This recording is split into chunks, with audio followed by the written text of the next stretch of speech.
Bonjour à tous et bienvenue dans cette nouvelle vidéo où nous allons voir ensemble l'incroyable découverte de la momie de la marquise de Dai.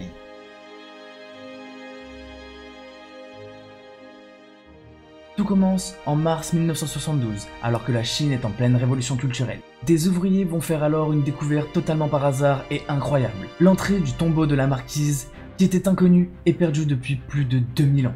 Mais ça ne s'arrête pas là. Lorsqu'ils vont ouvrir le tombeau, les ouvriers vont être encore plus stupéfaits, car ils vont trouver le corps de la momie de Dai baignant dans un liquide rougeâtre. Ils trouveront également aux côtés de la marquise toute sa famille, qui pour leur part sont complètement en décomposition. Lorsque les experts vont arriver pour sortir cette momie de cet étrange liquide, ils vont s'apercevoir qu'elle est dans un état de conservation incroyable. La chair de la momie était encore molle, le sang avait conservé en partie son état liquide et ses cheveux étaient encore en très bon état et bien fixés dans son cuir chevelu. Son état de conservation était tel et donnait l'impression d'être morte il y a seulement quelques heures ou quelques jours. Plus incroyable encore, ses membres avaient gardé une souplesse incroyable. Pourtant, la marquise de Dai est censée être morte il y a plus de 170 ans avant Jésus-Christ. Le cas va alors faire le tour du monde et beaucoup de spécialistes vont essayer de déterminer comment cette momie aurait réussi à braver le temps. Pour percer son mystère, ils vont alors pratiquer une autopsie sur la momie.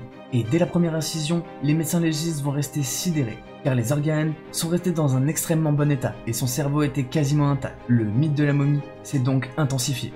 Leur enquête va donc se tourner vers cet étrange liquide rougeâtre retrouvé à l'intérieur du tombeau. Et après plusieurs analyses, les scientifiques vont réussir à déterminer que le liquide détient une forte teneur en mercure, ce qui est très étrange pour l'époque.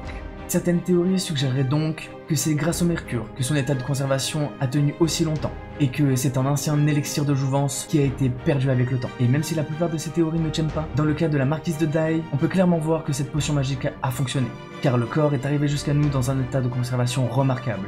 Et jusqu'à présent, aucune autre momie n'a été retrouvée dans un tel état de conservation.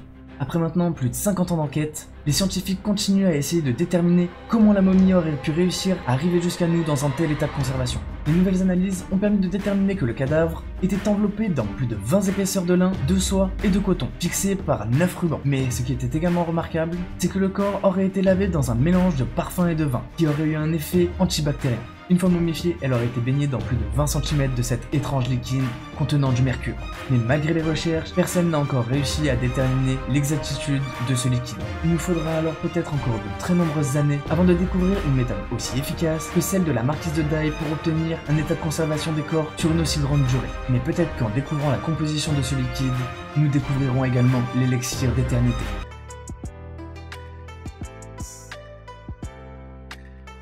C'est en 1927, dans un monastère de Sibérie, qu'un moine bouddhiste aurait fait part de ses dernières volontés à ses confrères. Avant de mourir, il leur a expliqué qu'il souhaitait que son corps soit exhumé en 2002, soit environ 75 ans plus tard. Les confrères de ce moine vont alors respecter ses consignes à la lettre, et 75 ans plus tard, en 2002, deux de ses confrères vont partir à la recherche de la tombe du moine, et après une longue journée de marche, ils arriveront à trouver enfin la tombe. Sans plus attendre, ils vont s'empresser de l'ouvrir, et au moment de l'ouverture du tombeau, les moines vont faire une incroyable découverte. Lorsqu'ils ont ouvert le couvercle du tombeau, ils vont découvrir que la tête du moine a été recouverte d'un linceul de soie. Et en enlevant ce linceul, le sommet du crâne est très brillant, comme celle d'un homme vivant ou d'une personne qui serait morte il y a très peu de temps. Plus étrange encore, ils vont examiner le corps et diront même qu'il n'est pas déshydraté. L'intégralité du corps est quasiment intacte et il y a très peu de traces de décomposition. Mais pour les moines, ce n'est pas le plus incroyable. Pour eux, c'est qu'il a été retrouvé dans la même position qu'à sa mort, à savoir la position du lotus. 75 ans après sa mort, le moine paraissait encore vivant. Et rapidement, la nouvelle va traverser les frontières pour faire le tour du monde. Il va y avoir plein de scientifiques et chercheurs qui vont alors se mettre à étudier cette momie pour essayer de comprendre et découvrir son secret. Et grâce à leurs recherches, ils vont réussir à comprendre que de son vivant, le moine pratiquait la médecine tibétaine. Beaucoup pensent qu'il aurait découvert un ancien processus qui permettait d'arrêter la putréfaction. Toutefois, un peu dépassés par le phénomène, des médecins vont tenter différents examens pour trouver une explication un peu plus rationnelle. Ils vont examiner la surface de son corps, et pour eux, il ne s'agit pas vraiment d'une momie, car lorsque l'on appuie sur sa peau, elle présenterait encore une certaine souplesse, et il n'y aurait pas vraiment de décomposition. De plus, contrairement aux momies que l'on retrouve généralement entièrement bandées, cette momie-là ne présentait qu'un linceul sur la tête, ce qui est très différent. Et contrairement à la plupart des momies, le plus impressionnant c'est que ses muscles ne se sont même pas rigidifiés, et on pourrait encore déplacer ses membres comme s'il était vivant. Mais malgré les recherches qui ont été effectuées sur cette momie, ils n'arriveront pas à donner d'explication rationnelle sur l'état de conservation de ce corps. Il va y avoir des légendes qui vont alors émerger, et certaines prétendent que le moine aurait réussi à confectionner un élixir secret, ce qui lui aurait permis d'assurer l'éternité à son corps. Pour d'autres, ce serait l'endroit où il a été enterré, qui serait seulement un endroit propice pour la conservation des corps. Et pour les bouddhistes, ils répliquent que le moine ne serait en fait tout simplement pas mort. Il serait encore en état de méditation, en route pour le nirvana. Alors, fruit de l'imagination, force spirituelle ou simple exception de la nature, libre à vous de méditer là-dessus pour choisir l'explication qui vous conviendra le mieux.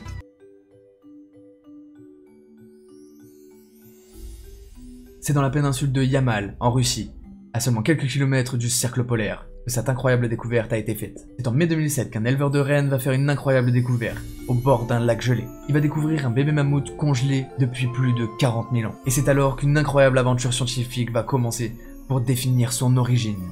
Un comité international sera immédiatement constitué pour étudier le mammouth. Ce seront de nombreux scientifiques et chercheurs qui seront amenés à étudier la momie, et de nombreuses photos et vidéos de ce mammouth seront réalisées lors du transport pour son premier examen.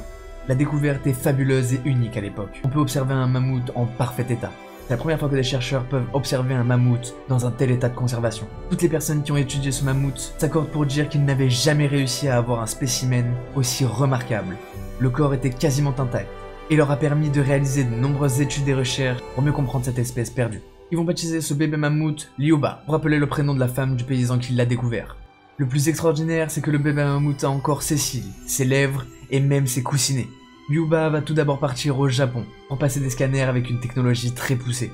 Puis elle sera transportée à Saint-Pétersbourg pour réaliser diverses autopsies. Et grâce à son état de conservation hors norme, les scientifiques ont pu étudier l'anatomie de l'animal qui vivait il y a des siècles. Les dents, la peau, le sang ou encore les intestins ont été récoltés minutieusement avant d'être analysés. Et les chercheurs ont essayé de remonter le temps jusqu'à l'âge de glace. Ils vont réussir à décoder une partie de l'ADN du mammouth. Et encore actuellement, des recherches sont faites pour essayer de mieux voir s'il est possible de cloner Liuba. Et avec les différentes avancées qu'ils ont réussi à faire, certains chercheurs pensent qu'ils pourraient réussir à faire revivre cette espèce dans les 10 à 20 prochaines années. Mais pour le moment, c'est la seule momie de mammouth que nous ayons. Et il faut alors en prendre grand soin. Et avec les incroyables avancées que nous faisons en matière de clonage ces derniers temps, il est fort probable qu'un jour nous voyons apparaître les frères et sœurs de Liuba.